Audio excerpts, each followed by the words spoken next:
girls, it's Tuesday, and I'm embarrassed because I've been here for the past 2 weeks, so sorry about that. Hey girls, it's Monday.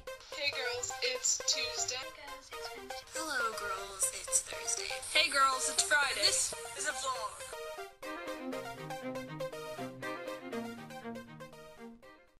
So the reason I wasn't here 2 weeks ago was it was Thanksgiving week. I was on vacation, and the webcam at the house we were in didn't work.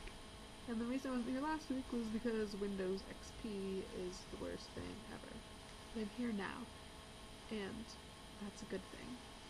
And I'm in his background because the other computer is not working right now. I don't know why. The internet's not working. And so I'm using my mother's laptop, so this should be fun. Anyway, this week's theme is about teachers, good teachers, bad teachers, and I disagree with you, Jill, about that good teachers and bad teachers are really, like, easy to tell apart. I think there's more of a gray area, a spectrum, because I have a teacher, for example, that I really like as a person. She's really funny, and she does want to be there, and she wants to teach, and she likes teaching, but the class is not a good class. So in that class, she's not a good teacher. And, I mean, I have this really good teacher that loves teaching, and the class is also really good, but the material is so difficult. It's really hard to teach, and some people just don't really like him because of that, because of the way that he teaches is really difficult material.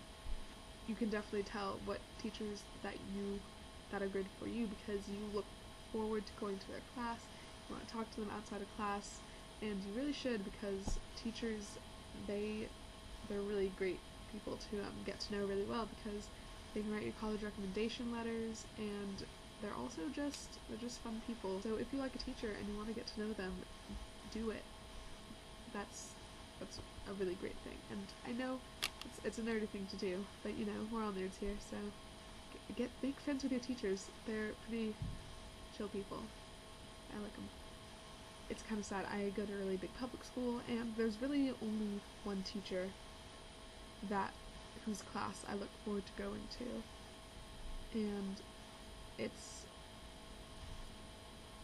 I have, say, 3 teachers that I don't like, that I think are bad teachers, and one teacher that's just a boring teacher, and I have one teacher that I like as a person, as I previously mentioned, but her class is really unorganized, and just the class is really rowdy, and she just really can't control it because there's so many of us, and it's sad, but learn to power through it.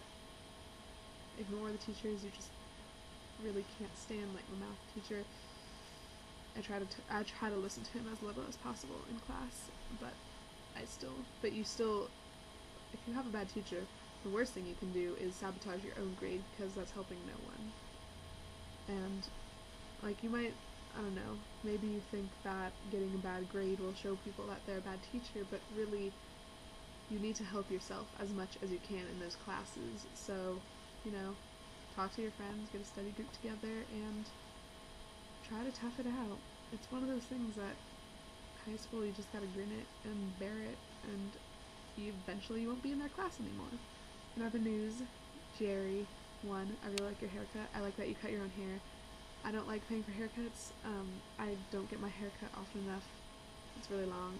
If you can tell, my sister cuts my own hair, and she is in college right now, so I haven't got my hair cut in a really long time. Jerry, that acting competition sounds amazing. I love that it exists, and I really want to hear you monologue, like, a lot, and good luck on that. I hope you did well, even though it already happened. Jill, you're so inspiring in your fundraising for Invisible Children. I love your street miming, your dancing skills. That was really great. I finished my novel, and it's 50,107 words. I'm really proud of myself because I don't finish things. I don't finish projects. Like, all projects that I start go unfinished. Like, I have all these movie posters that I have to put on my ceiling that I haven't done in a while. I have some wall decorating to do, and I'm just really proud that I did this. And I thank you, Kate and Jerry and Jill and Jarna, definitely for supporting me through this. And I know that sounds cheesy, but I'm a competitive person, and Kate and Jerry, if I wasn't compulsively checking your word count goals, I definitely would have not gotten to 50,000, so thank you for that, and I'm glad that you, Jerry, won, and Kate, 2, I think. But anyway, I don't have a title for my novel yet, so I have some ideas, because in my novel, at one point, there's a campfire, and they're all singing the song that I sing at my sleepaway camp, which is one of my favorite places in the world. That is no exaggeration. And so it's kind of 2 songs put together, which I didn't realize until I googled it. And I don't know if y'all are gonna read my novel, because it's not typed up yet, 1, and 2, it's really bad, and I don't want you to think that this is my normal writing. This is my I have to get things done writing. But it's basically kind of a zombie apocalypse novel / road trip novel / coming of age novel / I don't know what. I was reading Zombiecorn right before I wrote it, so I'm like, and I didn't decide what I was writing about until Halloween, day before it started, which is why it's kind of all over the place. All these titles are quotes from the song that is in the book. That means a lot to me. One of them is When I Learned to Live Serenely, which I really like because there's a lot of like violence and moving around and chaos in my main character's life, and I don't know, I really like this one, and also Serenity. It's one of my favorite movies of all time. If you enjoy that movie or Firefly, you are now my best friend. Then another one is Strength to Lead and Strength to Follow, or Strength. When I Google the lyrics, the real lyrics are Strength to Lead and Faith to Follow, but they took the faith out of my summer camp because they're trying to be like really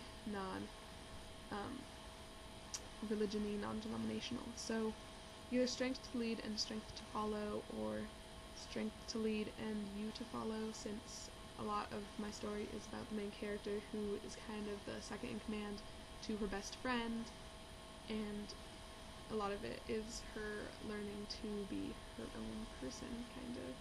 There's kind of a lot of these. I have like 2-sided index cards. I'm only going to tell you one more. I don't know.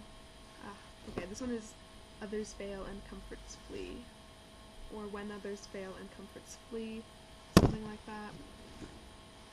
Something around those lines.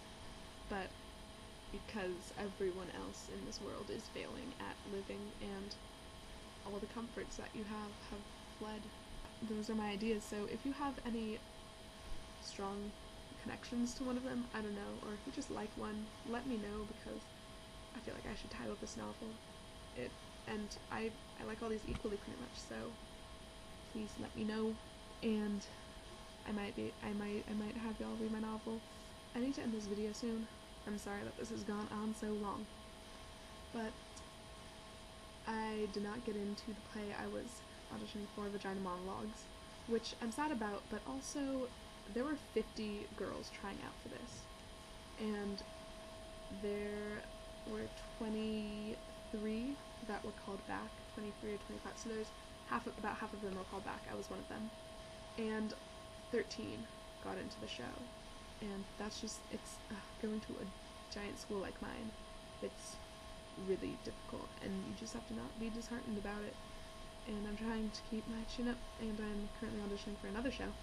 It's only my 3rd audition this year, and but it's the musical, and there's like at least 50, maybe 60, maybe a lot of people are auditioning for this, and I'm really nervous, but my fingers are crossed, and if I don't get in, I will be writing my own play and starring in it. That's a lie. Maybe. I will see you tomorrow, Jarna.